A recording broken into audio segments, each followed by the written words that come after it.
নানাভাবে নিষ্পেষণ করা হয়েছে, আমাদেরকে জনগণ থেকে বিচ্ছিন্ন করার সব ধরনের অপচেষ্টা চালানো হয়েছে।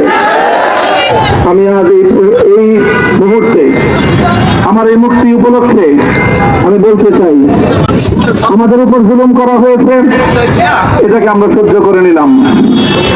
আমাদের ভাইদেরকে হত্যা করা হয়েছে, সেটাও সহ্য করে নিলাম।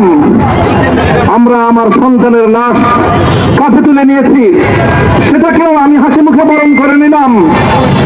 আমাদেরকে অপমান এবং লাঞ্ছনার সব ধরনের ষড়যন্ত্রের সম্মুখীন হতে হয়েছে, সেটাও আমরা হাসি মুখে বরণ করে দিয়েছি।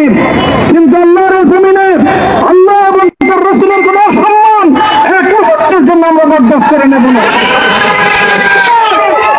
আমরা আমাদের সর্বোচ্চ ত্যাগ এবং কোরবানি স্বীকার করতে প্রস্তুত রয়েছি, জীবন দিতে প্রস্তুত রয়েছি। আল্লাহর জমিনে আল্লাহর দ্বীনের ঝান্ডা সমুন্নত করেই আমাদের যাত্রা থামবে ইনশাআল্লাহ। হয়তো শাহাদাত, নয়তো খেলাফত ইনশাআল্লাহ। আল্লাহর জমিনে খেলাফত প্রতিষ্ঠার যে আওয়াজ পৃথিবীর দিকে থেকে উচ্চারিত হচ্ছে, সে আওয়াজ বাংলার জমিনে খেলাফতের এই আন্দোলনকে চূড়ান্ত গন্তব্যে পৌঁছাবে ইনশাআল্লাহ। বাংলাদেশের আলেম সমাজ, হেফাজতে ইসলাম বাংলাদেশ সহ বাংলাদেশ খিলাফত মজলিস সহ সকল ভাতৃপ্রতিম সংগঠন, সকল ধর্মপ্রাণ, ইসলামপন্থী বিভিন্ন ছোটখাটো মতবিরোধ,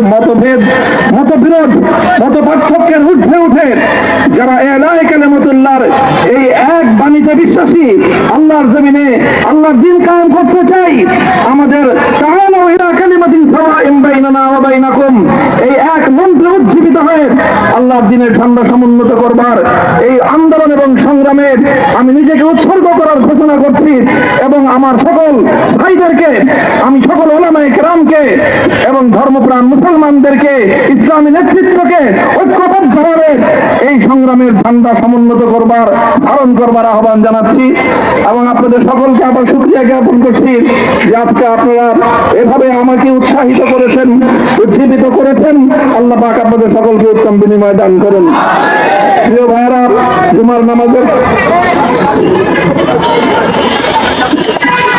জুমার নামাজের একেবারে ঠিক আগ মুহূর্ত, এখন সব মসজিদগুলোতে জুমার প্রস্তুতি চলছে।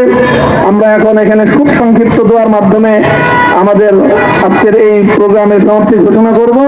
এরপরে ইনশাআল্লাহ প্রত্যেকে সুশৃঙ্খল ভাবে যার যার জায়গা মতো বা আশেপাশের মসজিদগুলোতে গিয়ে আপনারা জুমার নামাজ আদায় করবেন।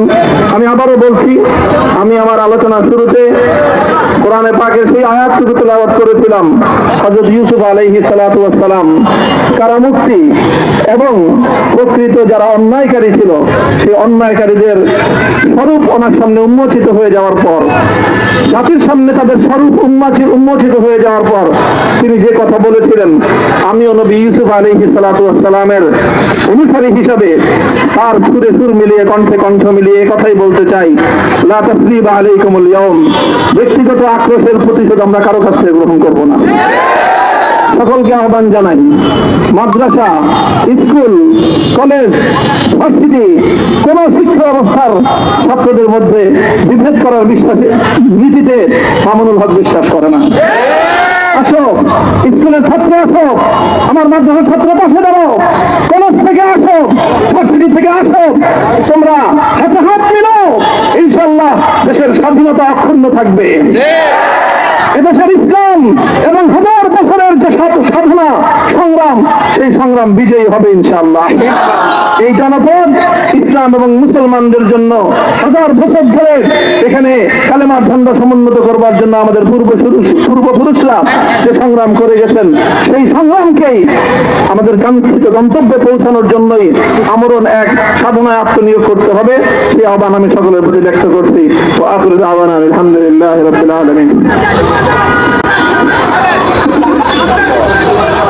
اللهم صل على محمد وعلى آل محمد كما صليت على إبراهيم وعلى آل إبراهيم إنك حميد مجيد ربنا ظلمنا أنفسنا وإن لم تغفر لنا وترحمنا لنكونن من الخاسرين يا الله তাদের মুক্তির জন্য যথাসাধ্য ভূমিকা পালন করার তৌফিক আমাদেরকে পুরো উম্মাহকে আল্লাহ আপনি দান করুন সাল্লাল্লাহু তাআলা আলা খায়রি খালকিহি মুহাম্মদ ওয়া আলা আলিহি ওয়া আসহাবিহি আজমাইন ইয়া আল্লাহ হেফাজতে ইসলামের সংগ্রামে হাটহাজারীর আমার যে ছাত্র সে সন্তানগুলো শাহাদাত বরণ করেছিল ব্রাহ্মণবাড়িয়ায় আমাদের যে সকল ভাইয়েরা সন্তানেরা শাহাদাত বরণ করেছিল শাপলা চত্বরে আমার যে সকল ভাইদের রক্তে ঢাকার রাজপথ রঞ্জিত হয়েছিল আল্লাহ এই শাহাদাত গুলোকে তুমি কবুল করো আল্লাহ এই রক্তের বিনিময়ে এই জমিনকে তুমি তোমার দিনের ঝান্ডা সমুন্নত করবার জন্য তুমি কবুল করো সাল্লাল্লাহু তাআলা আলা খায়রি খালকিহি মুহাম্মদ ওয়া আলা আলিহি ওয়া আসহাবিহি আজমাইন সুবহান রাব্বিকা রাব্বিল ইজ্জাতি আম্মা ইয়াসিফুন ওয়া সালামুন আলাল মুরসালিন